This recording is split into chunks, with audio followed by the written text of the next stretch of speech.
my name is Joy Mwama and I'm the CEO of Megaki. We are into consultancy, communication, marketing agency, corporate training, um, research, and product development.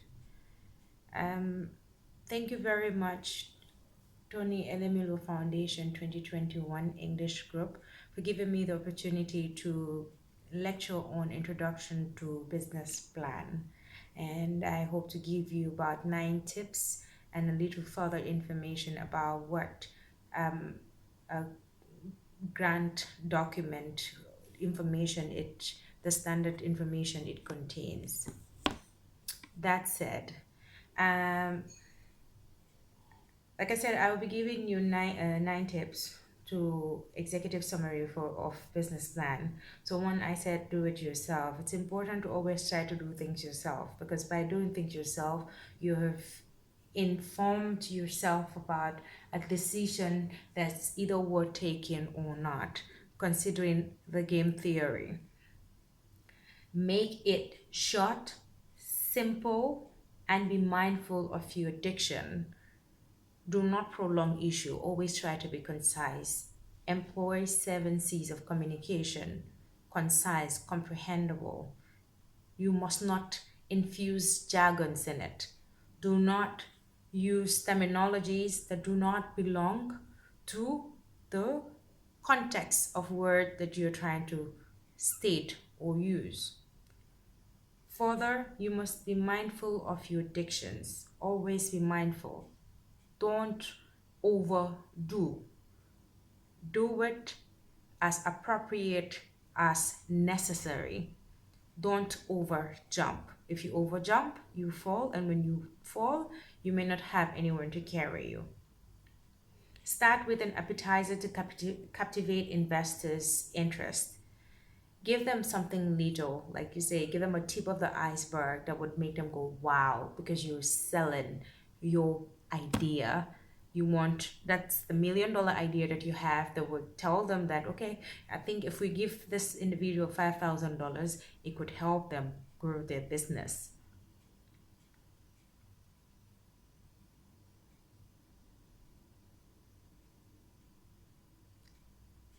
Include financial summary.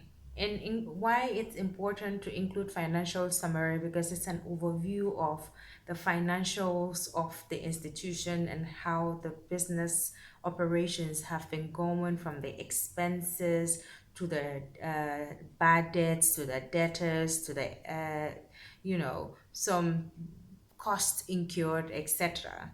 The financial statement also tries to break down all the necessary information to tell you more about your net profit, your gross profit, your profit and loss account, etc., etc. And this will inform the investors to know whether it's financially viable, or if they could get a return on investment in what they're trying to in that particular line of sector they investing in, potentially. Be yourself and not Mark Zuckerberg. You cannot re, there's no idea that you're trying to bring that have never existed. Yeah, they say there's an adage that says do not reinvent the wheel. Okay, but sometimes if you go to the 1980s, or 1980s evolution of sales, you would see that sellers will become aggressive to sell their ideas to people or sell their products to people. At the same time, you can sell your service, being your idea, to people in a very technical and subtle way, and not to the detriment of your clients. They shouldn't feel invaded whilst you're carrying out this activity, because you must almost be cautious of ethics as an entrepreneur. And finally, I said keep your end goal in mind. No matter what you're trying to do right now, the objective of being in the TEF is to gain the opportunity for a grant of $5,000. That's the goal that should be in your mind. And at the end of the day, whatever you're doing, your business idea is the main objective to get to your end goal, $5,000 to reinvest in what you have. Further, I would now show you what a grant note look like. I hope it helps. So this is what a grant form. This is what a grant form looks like, and I'll just read out some of the content involved. Some of you from Nigeria, Burundi, um, and Gambia have requested for it, and have been sent to most of the people from our Central Africa counterparts and our West African counterparts being Nigeria. Now, one of the information it contains is date of the application, your business name, who is the owner of the business, date of birth of the individual with the identification number of the citizen or resident, name of bank. Initially, we had arguments back and forth whether being in the 20 before whether it's right to be in the 20 LME law without having a registered business, and some people found it so confusing.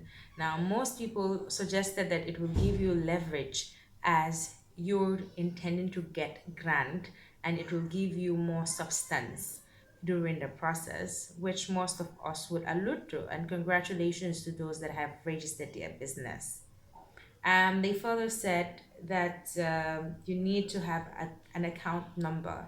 So if you have a business name, you should have an account number so that if you opportune to get the $5,000, they could wire it directly into your account. You have the business address, be it physical or online remotely, because now we're going digital as Africans as well.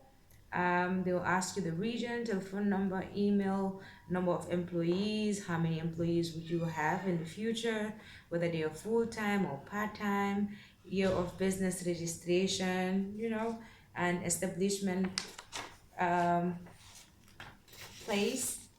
Uh, they will also ask you what is the core of your business, meaning what are you focused on, and you will be asked other questions like if you've had grant assistance. Be very honest in these portions because honesty is leads to integrity, right? And opportunities do come out from your honesty. I would suggest you always try to be honest. So they'll ask you to also state the benefits of the services or products you're selling. What is your unique selling proposition? If you remember, we spoke about value proposition, right? We spoke about value proposition, and I said it's interchangeable with unique selling proposition. They will ask you to summarize. That's what the tips I had given earlier about executive summary. So they'll ask you to summarize about everything it entails, and it's usually encourageable to add your financial information in the in the document. It helps a lot. Um, they'll ask to indicate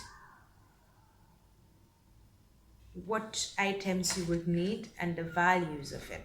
That way, they need to know whether you have an idea of the business you're trying to do. If you remember, we say do it yourself, because by doing it yourself when you're cross-questioned, then you're able to answer a question to that reference. They'll ask you how much you have contributed so far as the for the running of the business, and as well ask you they'll also ask you the previous and present expenses to do comparisons of it, expected expense in the first 12 months, and the revenue you expect in the following annual year. They've asked documents like business registration, your national identification, either any entrepreneurship training, qualifications, or certificates that you have got, and finally a declaration to show that it's truthful and your guarantor will have to sign. So this is all I have for you for today. I hope that this was helpful. If you need to communicate with me, contact +220 725 8560 for my WhatsApp, or visit us on Facebook or Mega Key Marketing Agency, Mega Key Consultancy, Mega Key Sports, or on Instagram, Mega Key GM, Mega Key Gambia. On Instagram, you can follow me on Joy Mwama, Facebook, the same Joy Mwama, Instagram, Joy Mwama, Twitter. I look forward to hearing from you all. And you can send me an email at joy@megakeyconsultancy.com. Visit our website on www.megakeyconsultancymarketingagency.com. Thank you.